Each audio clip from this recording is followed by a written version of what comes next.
Hey everyone, so I'm going to do my much awaited, always promised vasectomy reversal testimony story. So all of the vasectomy reversal videos that I've ever done, I've always talked about how there was this amazing testimony that went along with how we came to have a reversal and how we found the doctor in which we did. In 2004, after the birth of our third child in 4 years, I was suffering from severe postpartum depression. We kind of already knew when I got pregnant with my son that we weren't going to have any more after that. I mean, we were 23 and 24 and we had, at that point, 3 kids.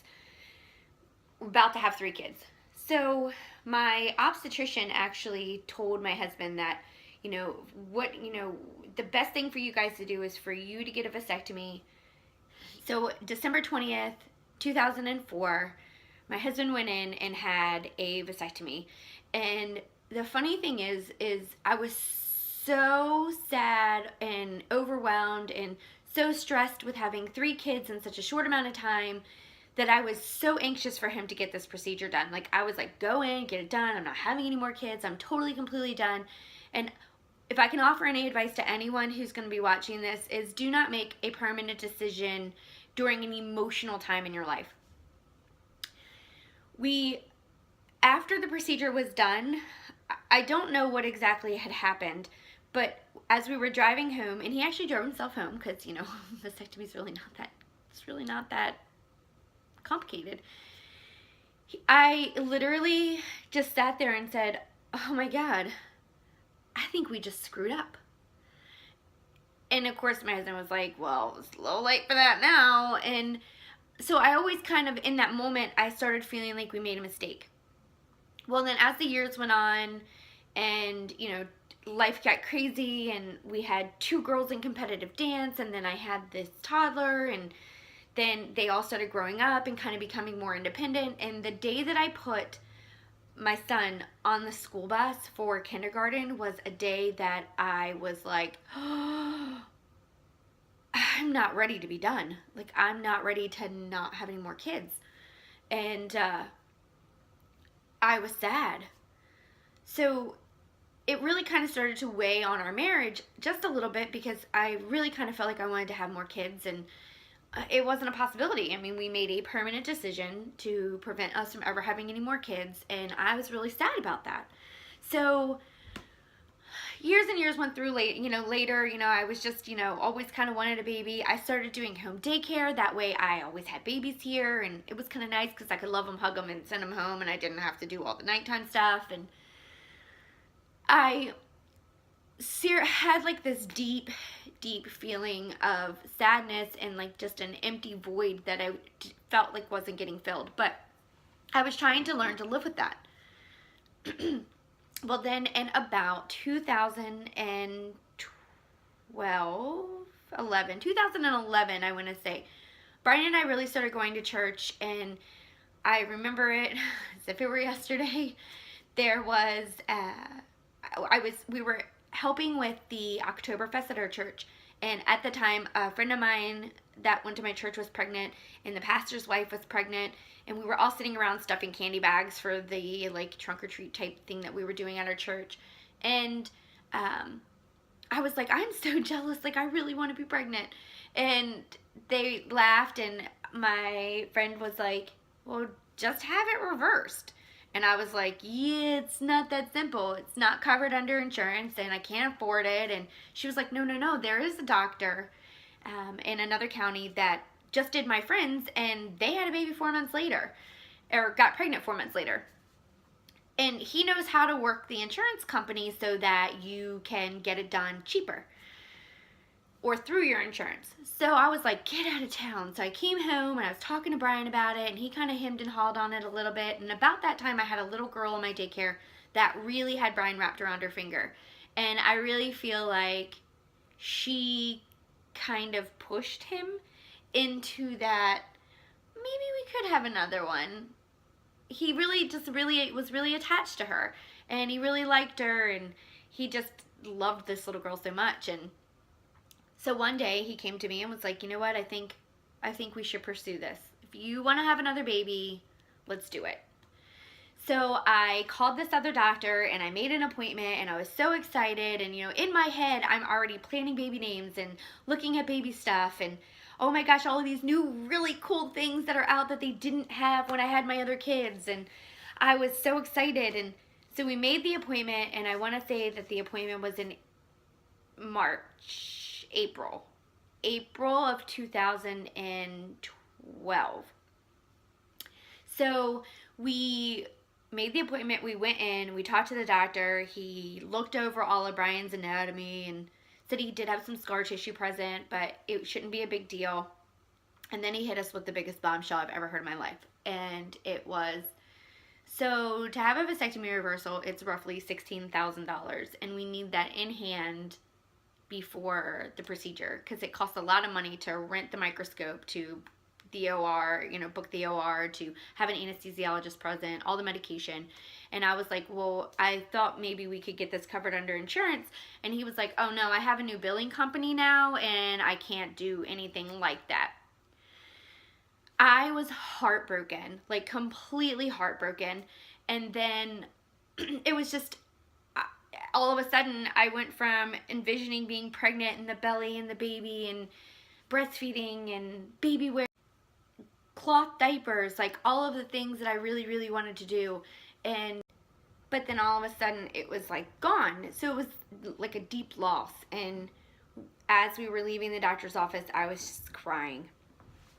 We had people from our church that knew that we were going for the appointment, so they were kind of texting us and asking us like how it went. And the first person that contacted me, I told her what happened, and she just messaged me, when God closes the door, he opens the window.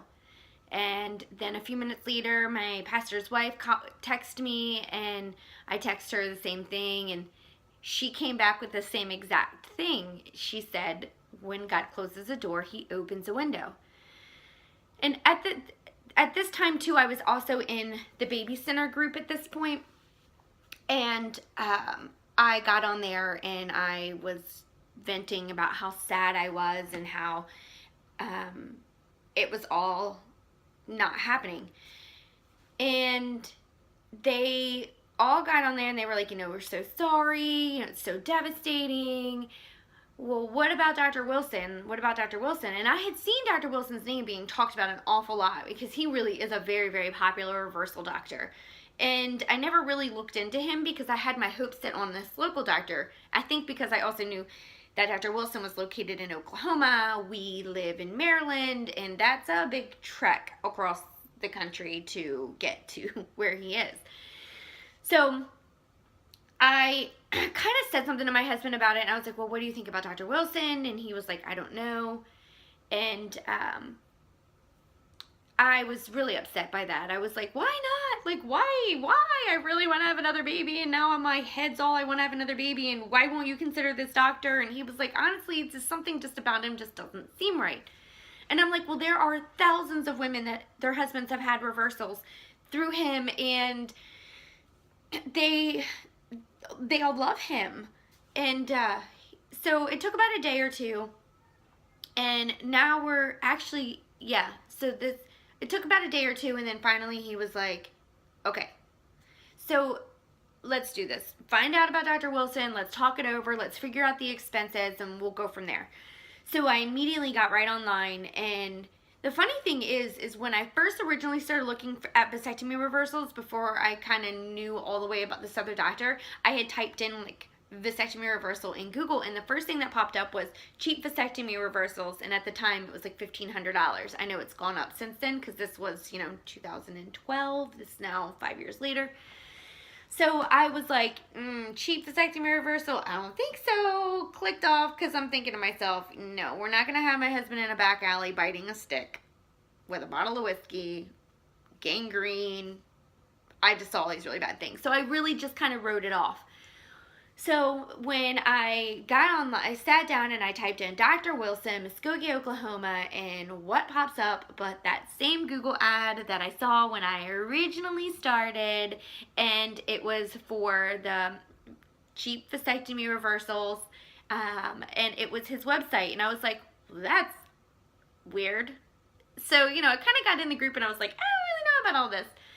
And the thing is with Dr. Wilson is I did another video, and I'll link it down below, about like why he costs what he costs and how his scheduling works.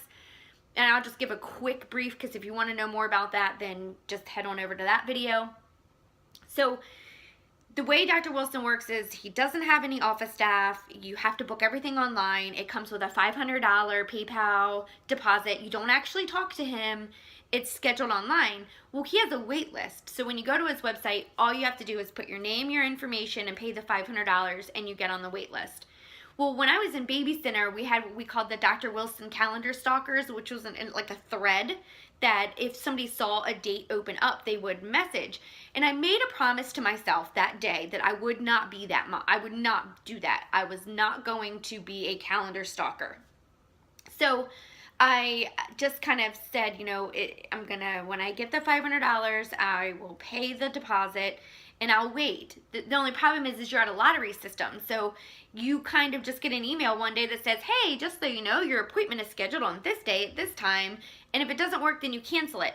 That's how those spots come open on his calendar, because it's only open for 90 days and the wait list filters in first. And if they can't make that appointment, or they decide they're not going to do a reversal, they cancel it, it becomes open. Well, that very next morning, I got up like I normally do, and I went to get into the shower, and I had like this overwhelming feeling and this loud voice in my head, which I know is God, saying, check Dr. Wilson's calendar. And I was like, nope, not doing it. I'm waiting for my water to get warm, and I keep feeling it. Check Dr. Wilson's calendar. Shannon, check Dr. Wilson's calendar. And it kept getting louder and louder and louder. And then a part of me was like, is this really God? Or is this just me being like, I need to check his calendar. I'm going to be neurotic. And so I was like, no. And then finally I was like, okay, you know what? Let me just check it real quick.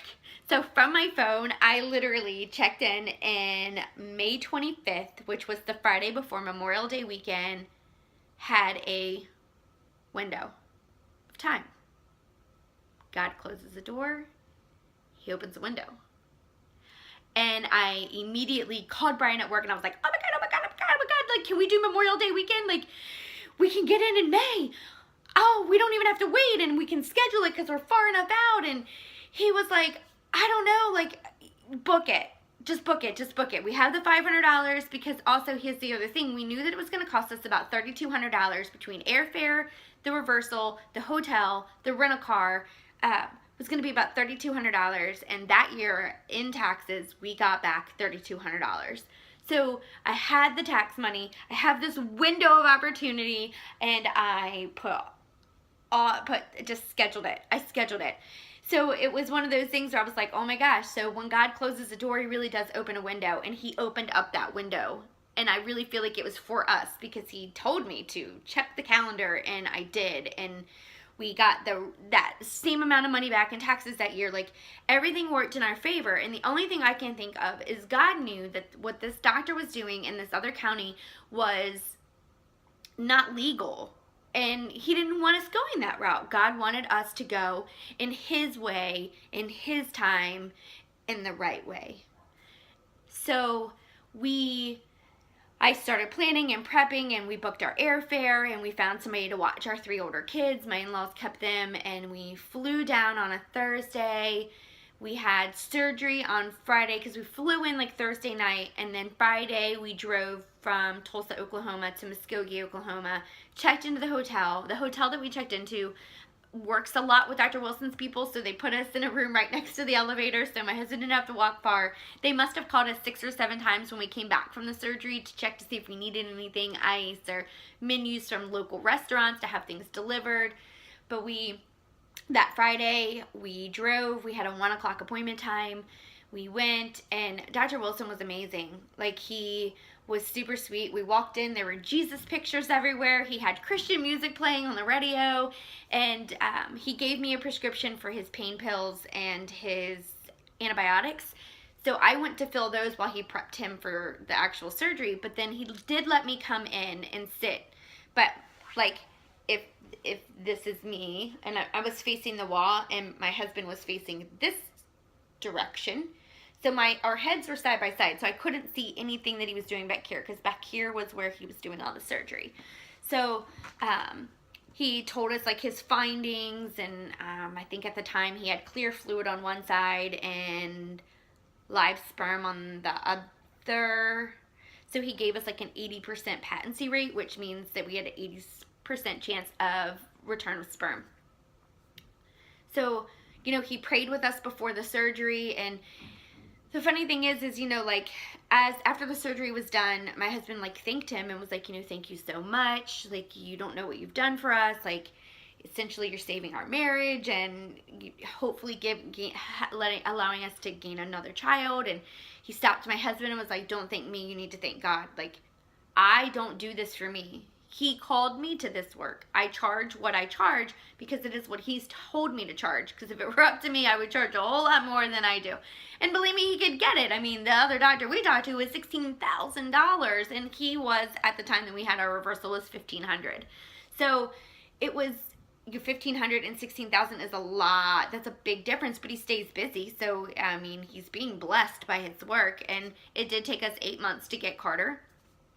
And then Camille was obviously a surprise. That was not planned. But it just goes to show that sometimes, even when you think that God's not there and he's not working in your life, he really is working in your favor. But you just have to be patient and calm and be really open to listen and hear what he's trying to say. I mean, he literally provided everything that we needed to get to that point. Like, sitting with the other doctor, hearing this high amount of rate. Like, I mean, I think I looked at everything, all the options to have a baby. I even looked into adoption, and nothing was financially affordable for us already having other children, and not a lot of space in our house to really, like, adoption's really hard because, you know, they have really weird rules sometimes. So, but that's it. Like, that's our reversal story. And I'm sorry it took me so long to get it out, but I just really kind of felt ready to tell it, in the sense that, you know, I've been promising it, and I know that there's a lot of people in this community that are still fighting the good fight and still trying to get pregnant. Keep your hopes up. Keep your prayers going up. Just know that it will all work out how it's supposed to. And you just have to listen and be open. All things work in your good. Thanks for watching, guys.